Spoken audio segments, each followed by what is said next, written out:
Global warming కారణంగా భూమిపై ఉన్న వాతావరణం రోజురోజుకి వేడెక్కిపోతోంది. ఈ కారణంగా క్రమక్రమంగా ధృవాల్లో ఉన్న మంచు పలకాలు నానాటికి కరిగిపోతున్నాయి. అయితే ఇంతకీ భూమిపైన ఉన్న మొత్తం మంచంతా కరిగిపోతే ఏమవుతుంది? మొత్తం భూగోళమంతా నీటిలో మునిగిపోతుందా? ఇంతకీ మొత్తం మంచు కరగడానికి కారణాలేంటి?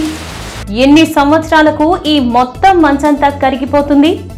భూగ్రహం నీటిలో మునిగిపోతే మనిషి ఎక్కడ జీవిస్తాడు? ఇలా ఎన్నో ప్రశ్నలకు సమాధానాలను ఈ ఎపిసోడ్లో తెలుసుకుందాం. Hello, I'm Lavanya. Welcome to Yuvraj infotainment channel.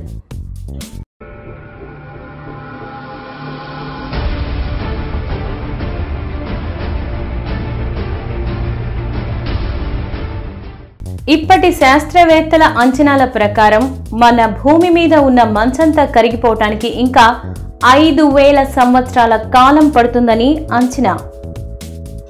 అప్పుడు మనం ప్రస్తుతం చూస్తున్నట్లుగా ఈ భూమి కనిపించదు. భూమి స్వరూపం మారిపోతుంది. దాదాపు 5 మిలియన్ క్యూబిక్ మైళ్ళ మంచు గ్లేషియర్స్ రూపంలో మన భూమి మీద ఉంది. అవన్నీ కరిగిపోతే ముందుగా సముద్ర మట్టాలు అమాంతం చాలా ఎత్తుకు పెరిగిపోతాయి.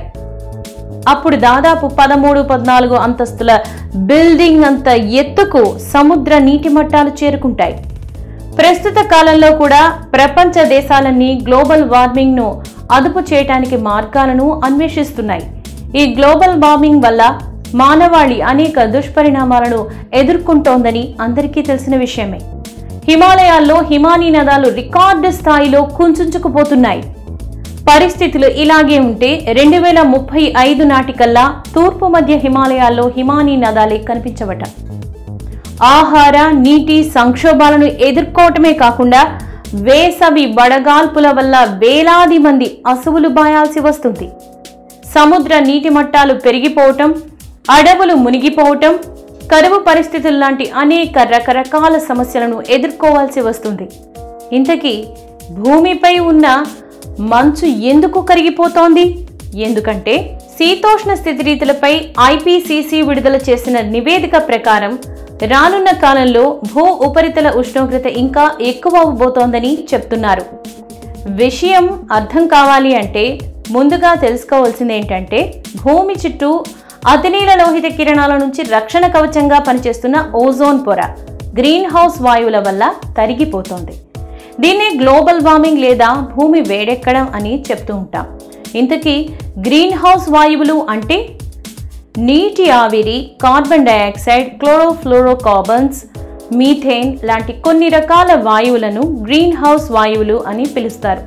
ఇవి ప్రకృతి సహజంగా విడుదలైనప్పుడు భూమిపైన ఇన్ఫ్రారెడ్ కిరణాలు ఉత్పన్నం చేసే రేడియో ధార్మికతను తగ్గించి ఉష్ణోగ్రతను నియంత్రించేందుకు సాయం చేస్తాయి.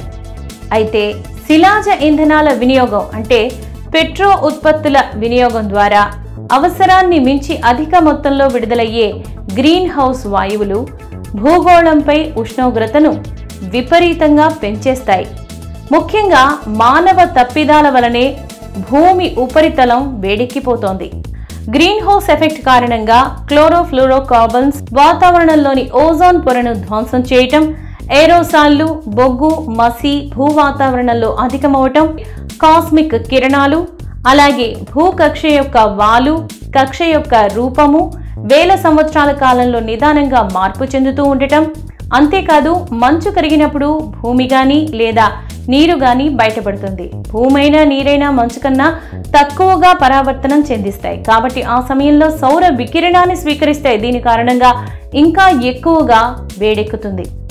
దీనివల్ల ఇంకా ఎక్కువగా వాతావరణం వేడెక్కి ఇంకా ఎక్కువగా మంచు కరుగుతుంది. ఇక అతిక్రమణ సూచి సిద్ధాంతం, అలాగే వేడెక్కడం అన్నది భూమి మీద సముద్రంలోని లోతైన ప్రాంతాల్లో మీథేన్ విడుదలవటానికి ఒక ప్రధాన కారణంగా కూడా ఉంది. మొత్తంగా ఈ కారణాల వల్ల భౌగోళిక ఉష్ణోగ్రతలు పెరిగి సముద్ర మట్టాలు పెరుగుతాయి. మొత్తం భూమి మీద ఉప ఉష్ణమండల ఎడారుల విస్తీర్ణం కూడా పెరిగే అవకాశాలున్నాయి. ఆర్కిటిక్ ప్రాంతం ఎక్కువగా వేడెక్కడంతో అక్కడ ఉన్న గ్లేషియర్స్, గడ్డకట్టిన మంచు, సముద్రపు మంచులు నిరంతరం కరిగిపోవటం జరుగుతూ ఉంటుంది. ఇవే కాకుండా వ్యవసాయంలో దిగుబడులు తగ్గిపోవటం, వాతావరణం తీవ్ర మార్పులకు గురవటం వల్ల విపత్తులు చోటు చేసుకోవటం, జీవజాలం నశించటం వంటి ఇతర ప్రభావాలు కూడా చోటు చేసుకుంటాయి. క్యోటో ఒప్పందం వంటి ఎన్నో ఒప్పందాలు, చట్టాలు చేసినా కూడా అమలు మాత్రం ఇప్పటికీ ప్రశ్నార్థకంగానే ఉంది. ఏది ఏమైనా మన భూమి మీద దాదాపు 5 మిలియన్ క్యూబిక్ మైళ్ల మంచు గ్లేషియర్స్ రూపంలో ఉంది. అవన్నీ కరిగిపోతే ముందుగా సముద్ర మట్టాలు అమాంతం చాలా ఎత్తుకు పెరిగిపోతాయి. అప్పుడు దాదాపు 14 అంతస్తుల బిల్డింగ్ అంత ఎత్తుకు సముద్రపు నీటి మట్టాలు చేరుకుంటాయి.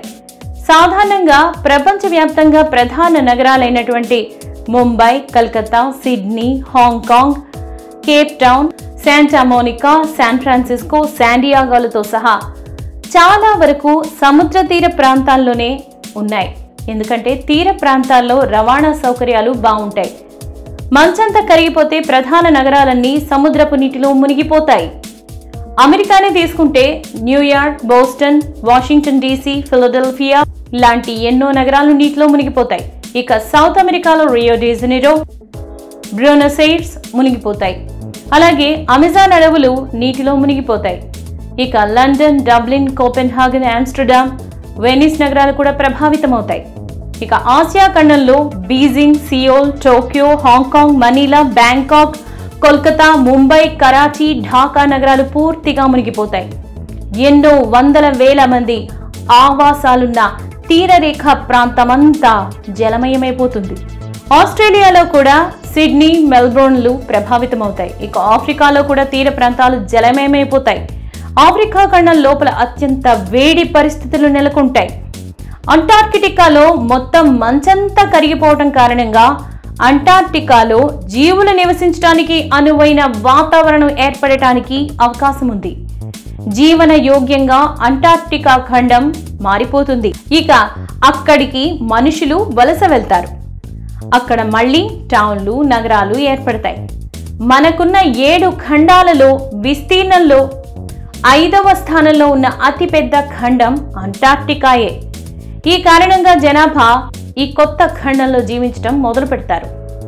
అంటార్కిటికా జీవన యోగ్యంగా మారటం మంచి విషయమే అయినప్పటికీ మంచు పూర్తిగా కరిగిపోవటం కారణంగా మిగతా ఖండాల్లో ఉన్న జనావాసాలు మునిగి ప్రజలు తీవ్రంగా ప్రాణాలను, ఆస్తులను కోల్పోతారు.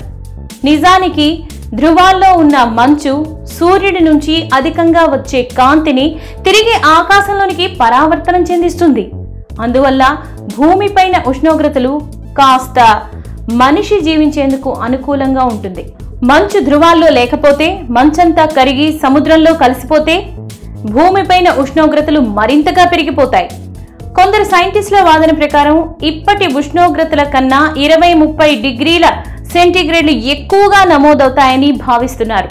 అలాంటి పరిస్థితులు జీవులు నివసించడానికి అనుకూలంగా ఉండనే ఉండవు.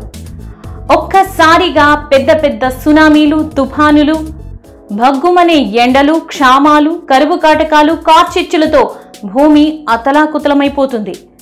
ఇప్పటికే మానవ తప్పిదాల కారణంగా, పారిశ్రామిక విప్లవాల కారణంగా, ఆధునీకరణ ముసుగులో గ్రీన్ హౌస్ ఎఫెక్టింగ్ గ్యాసెస్ కారణంగా భూతాపం పెరిగిపోయింది.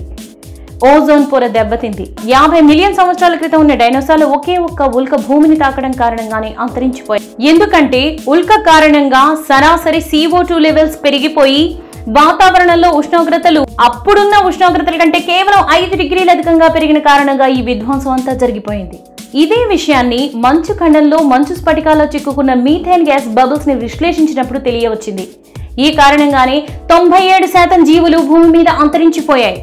పూర్వకాలం, భవిష్యత్ కాలాల మాటలను అలా ఉంచితే ఇప్పటి కాలంలో కూడా భూమిపై ఉష్ణోగ్రతలు పెరుగుతూ ఉండటం వల్ల ఎన్నో జీవజాతులు అంతరించిపోతున్నాయి. ఏది ఏమైనా భూమిపైన ఉన్న మానవ జాతి అంతరించిపోకుండా ఉండేందుకు ఎన్ని విపత్తులు వచ్చినా ఈ విశ్వంలో జీవించేందుకు మనిషి చాలానే ప్రయత్నాలు చేస్తున్నాడు. అందులో భాగంగానే పొరుగున ఉన్న మార్స్ గ్రహం పైన ఆవాసం కోసం ప్రయత్నిస్తున్నాడు. మనిషి చేస్తున్న ఈ ప్రయత్నాలు విజయవంతం అవ్వాలని కోరుకుందాం. మీకు ఈ ఎపిసోడ్ నచ్చితే మీ ఫ్రెండ్స్కి చెప్పండి. యువరాజ్ ఇన్ఫోటైన్మెంట్ ఛానల్ని సబ్స్క్రైబ్ చేయండి, లైక్ చేయండి, షేర్ చేయండి. And thank you for watching.